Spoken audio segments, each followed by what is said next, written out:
Hey everybody, Dan here with Pain For You. Sorry about another indoor video.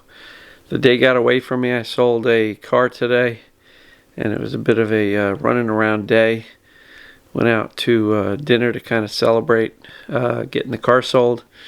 And so it's a late night here, just figuring I'd shoot the video quick before I go to bed. So today's topic is going to be why pain comes back and what to do about it. So, take a couple of nice deep breaths. Breathe in the confidence. Exhale the doubt.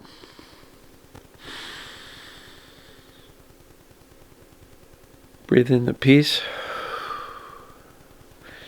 Exhale the noise. Breathe in the bravery. Exhale the fear. So, again, today's topic is going to be why pain comes back and what to actually do about it. And I know I've touched on this topic before, but I see a lot of comments. This came up when I requested topics. This one comes up, and I see it all the time in the Facebook comments, not only in my group, but in some of the other ones. So, why does pain come back after you start feeling good? Well, possibly for the same reason that we got it in the first place. Sarno figured it was a distraction mechanism from our emotional world. In some cases, we start feeling pretty good. We go back to living life. We kind of go back to our old patterns, our old habits. And it is very possible that because we haven't ingrained the new habits yet, we start to kind of shove the negative emotions under the carpet again. We start to resist them. We start to avoid them. And it is very possible that those unfelt, unresolved emotions start to accumulate again. And then once they get to a certain level, the brain says, oh no, too intense, let's distract. You may buy into the distraction mechanism. You may also believe in the reaction mechanism, meaning it's a reaction in the body to all of the overwhelming stress, tension, negative emotions that are just accumulating. Who knows? But I will give a hat tip to Alan Gordon, LCSW, and what he talked about. And I'm going to read some of it. What he suggested, and I like this a lot. He said it's very common for pain to come back. And as soon as you start getting in touch with feelings of happiness, hope, and excitement, your brain actually utilizes symptoms to bring you back to that familiar place of fear, frustration, and despair. So Dr. Joe Dispenza talks a lot about how we get into these mental or emotional states not because they are pleasurable or desired, but because they're familiar. So again, this makes sense that the subconscious uses the symptoms to bring you back to the familiar place of fear, frustration, and despair. Now look, what Alan further says is the only power the pain has over you is its ability to bring you back to that state of fear, frustration, and despair. And once you realize what your brain is doing and why it is doing it, you have the choice to not buy into those feelings of fear and despair. The fear and despair are the fuel for the pain. They're serving to reinforce it. But no behavior continues if it's not getting reinforced, meaning the pain will not continue unless you're reinforcing it with the fear and despair. So when you're able to maintain a positive emotional state, regardless of what your symptoms are trying to do, you're cutting off the fuel source and the symptoms will eventually fade. So Alan is sharing something here that absolutely goes along with what I feel. Fear and attention are essentially what fuels the pain. Fear, focus, meaning attention, and anxiety about the symptoms and what they mean about your future are what turns a one-time symptom into something that's chronic and persistent and long-term. So by not buying into this feeling of fear, despair, frustration,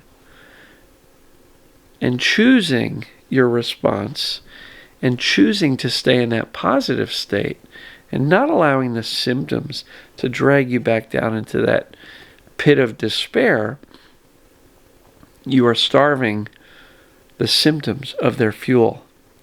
And when you do that consistently,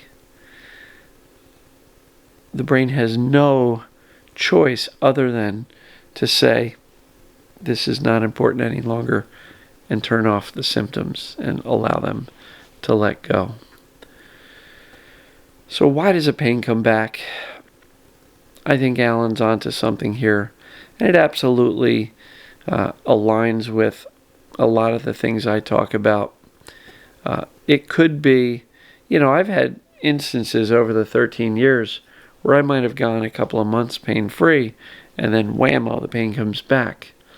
Maybe I slipped back into the old repression, ignore and avoid my emotions.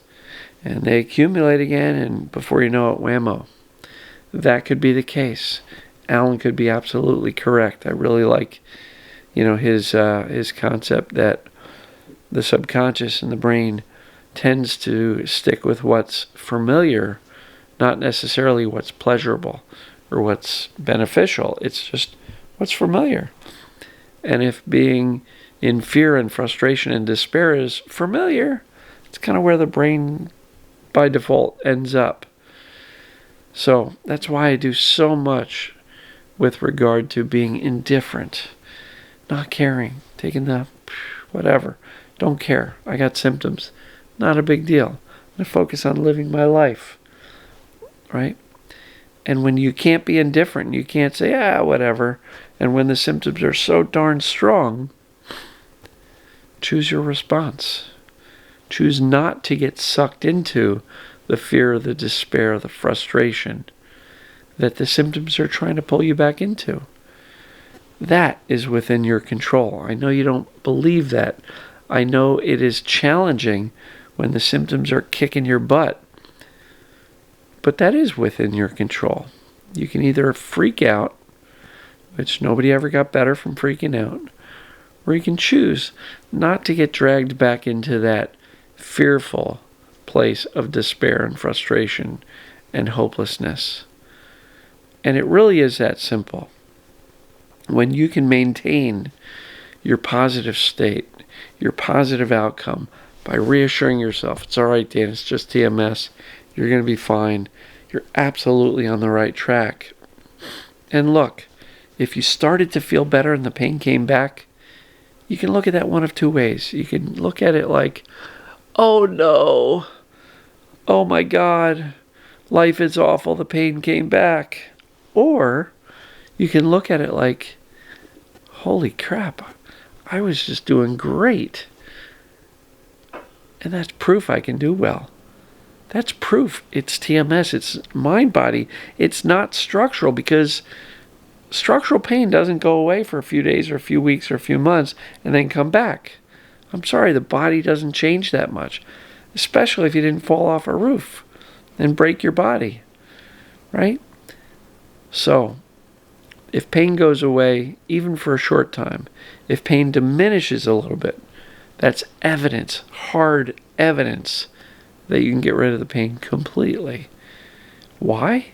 Because it's hard evidence that the pain's created in the brain. And once you create enough positive mindset, positive outcome, lack of fear and focus on it, the brain starts to let it go. So I hope you guys think this makes sense. I hope this resonates with you. Again, hat tip to Alan Gordon. I like the way he explained it, and that's why I figured I'd give him credit, 100% credit on how he explains it. And it truly is the brain bringing you back to the familiar. So our job, our primary job, is to make the positive state of mind, the positive expectation, the positive feelings, make that familiar. And with that, it takes a little bit of time, a little bit of practice. And so, why does pain come back? Why does it, or what do we do about it? This, choose your response. Be indifferent. The faster you can regain your positive state and say, pain came back, but you know what? I'm going to focus on the good days. Say, that's proof and evidence. It's just TMS. And look, you don't have to figure out exactly why it came back. You don't have to find fault in yourself and saying, oh my God, I was doing so well and I must have done something. What did I do wrong? I'm such a jerk. What did I do wrong to bring the pain back? Please don't do that, because all that does is just bring you back into the self-blame, critical, I'm not doing this right belief, which doesn't help. You didn't do anything wrong. This is a teaching process. And the fact that the pain came back, it just means there's a little bit more teaching that you need to do with the brain, that you're actually okay. So with that, folks, I'm going to wrap this one up. I'm going to jump on the computer, upload the video. I will wish you happy Sunday morning. Hope everybody's doing great. And we'll talk to you tomorrow. Love you.